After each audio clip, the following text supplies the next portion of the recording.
Hello everyone, it's Elaine Louise from Pink Peppermint Cards. Thank you for joining me here today on my channel. I'm going to be sharing card 2 with you of my Christmas card series for 2018. So let's just jump right in. I'm going to be taking a piece of Strathmore Bristol Smooth cardstock along with some Spun Sugar, Shaded Lilac and Pistachio Distress inks. And I'm going to be blending these 3 colours all over that cardstock. So for the Shaded Lilac, I've used at the top of the card. I'm using my Spun Sugar in that middle third section, and I'm being really light-handed with these colours. And then lastly the cracked Pistachio in that bottom third, and I'm really am being so light-handed, and they sort of blend themselves together if you're really careful. I'm very light-handed. I am barely touching the paper. And on camera the colours do look quite pale, and they are pale, but they look a lot more vibrant in real life. So now I've taken a piece of laminated white paper, any non-porous surface will do, and I'm just smushing my ink cubes onto my non-porous surface, and I've taken a wet paintbrush and I'm just picking up that colour on the paintbrush and then flicking it all over its corresponding colour. So now I'm going in with my Spun Sugar, splattering them on through the middle section, and then finally doing some cracked pistachio splatters on that bottom third. Now I'm taking my Perfect Pearls in bronze. I have a wet paintbrush again, cleaning that off between each section, and now I'm splattering that all over, mainly the top 2/3. I'm avoiding the area with the cracked pistachio if I can. It doesn't matter if it goes on, but you can see there that lovely Perfect Pearls. Moving on to my framed tags Madison Avenue dies from Mama Elephant. I am going to be lining that up on my cardstock, trying to get an even border around the edges, securing that with some tape and running that through my die cutting machine. I'm being really careful to remove that piece of card so that I don't tear my paper.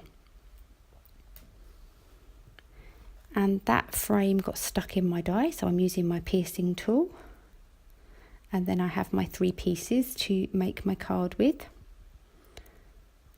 So now I am taking these lawn fawn hillside borders, and I'm again securing that down with a piece of blue tape. This is going to create my ground or my snow for my penguins. And I was super careful trying to peel this tape up, but it did tear a little bit. It's so sticky. But I am going to be covering that up, so I'm not too worried about it. But you can see that my stitching is on the wrong side. So that was my first error with this card. But now I'm taking some repositionable adhesive. I think permanent would have been better, but this is all I've got. And I took some glitter out of my stash. Any sort of loose fine glitter will do.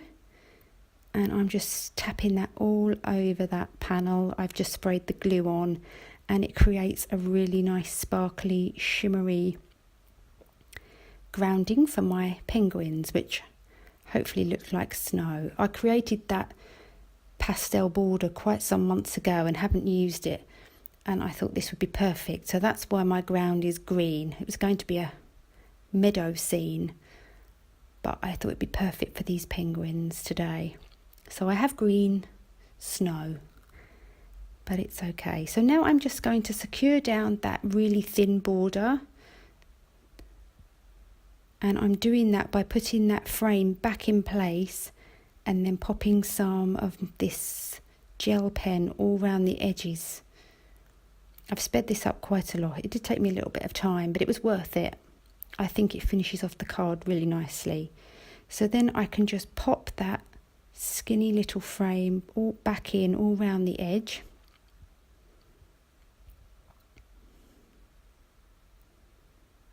It did keep wanting to peel up, but I persisted and it managed to get it to stay sticking down. So then I just put that to one side for a little while. So now I'm just going to pop some foam tape on the back of my frame. This is some foam tape that I created myself with some double-sided adhesive sheets and some craft foam sheets. And it's nice because it is really nice and sturdy, but yet not too thick. So I pop several layers of that all along the edges of my frame. And then I'm just going to pop that to one side while I work on another part of the card. So now I'm going to be stamping out my penguins. I am using my Holtz stamp platform. This is the large one. And I've taken some more of that Strathmore Bristol smooth cardstock and applying my Embossing Buddy all over that piece of card and placing my stamps in the platform. I'm picking those up with the lid and then stamping them out with my Versafine Onyx black ink. Doing a couple of impressions just to get a nice dark outline.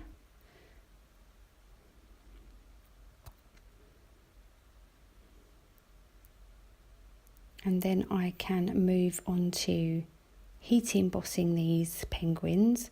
I really like to do this when I'm using my Zig Clean Colour Real Brush markers or any kind of watercolouring.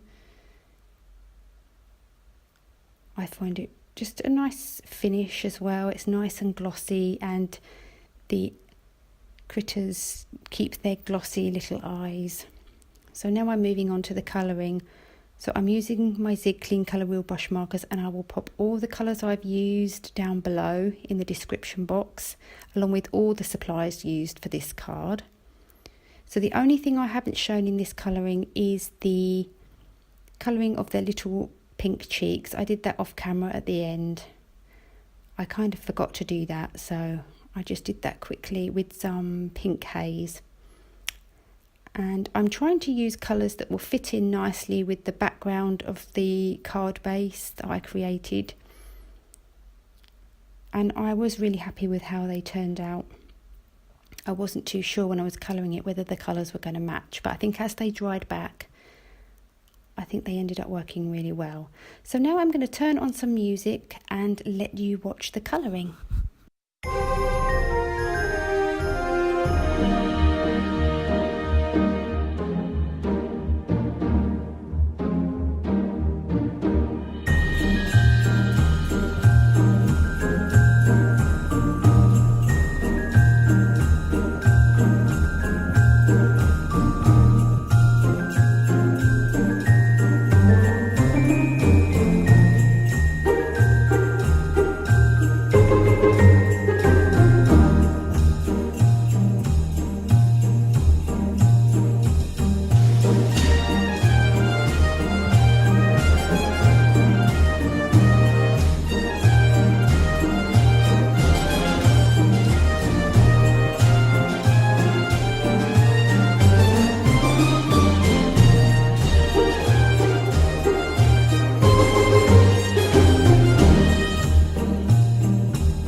So now the colouring is complete, I am now using the coordinating dies to die cut out my penguins. I'm just using a little bit of tape to secure them down and run those through my Big Shot, and these are the images that I have for my card. So now moving on to my sentiment, I originally wanted to use the Scripted Christmas sentiments new for this year. And I put that back in my stamp platform, and I use my Embossing Buddy and my Versamark ink, and I stamp it out. I go to use this lovely copper embossing powder, which I thought went really well with that Perfect Pearl splatters in bronze. And I knew I wasn't going to be losing a lot of embossing powder, so I just used that old coffee filter again. And this is when I realise my sentiment has been stamped upside down. So I brush off that embossing powder and I put it back in my stamp platform and use my Embossing Buddy again. Spin the stamp the right way up, but it didn't work. So I had to go to a different plan, and I wanted this more solid stamp because that Versamark did leave a little bit of a mark on my background in my sky. So I needed something to cover that up. So I'm using the Puffy Holiday Greetings, and I repeat the same process. Use the copper embossing powder, heat set that with my heat tool, and I fussy cut that out. And that can be my sentiment that will be stuck onto my card. So now I take a spare frame that I had lying around on my desk, and I'm going to use this as my guide to secure my sky background onto my card base. So I'm using some Nuvo liquid adhesive here, being generous all over that background piece, and then I can use that frame to line up that sky. Now I've removed that piece now, and I'm taking off that release paper from the frame of the foam tape, which I prepared earlier, and then I can secure that down onto my card base, knowing that my sky background is nice and straight as well. So once I'm happy with that, I then pop some more foam tape onto my snowy bank, and I remove the release papers from that. And I know that everything's going to be flush and sit correctly because I've used the same foam tape. Secure that down. And then I pop a bit of foam tape on the head parts of my penguins and some liquid adhesive on the bottom so that everything sits flush and is in keeping with the rest of the card. I did have to hold that bottom part of the penguin down because it didn't want to stick to the glittery snowbank, but it did. If you just hold it down for long enough, it will stick. And then finally some foam tape on the back of my sentiment strip. It wasn't as high as I would like it, but I had to cover up those Versamark marks. But I still think it turned out adorable. I love the colour combinations on this card, and I hope you enjoyed this video tutorial. So thank you for watching today. Please give it a like if you enjoyed this video, and subscribe if you want to see more of my Christmas card videos in the 2018 series. I look forward to seeing you next time. Thanks for watching. Bye.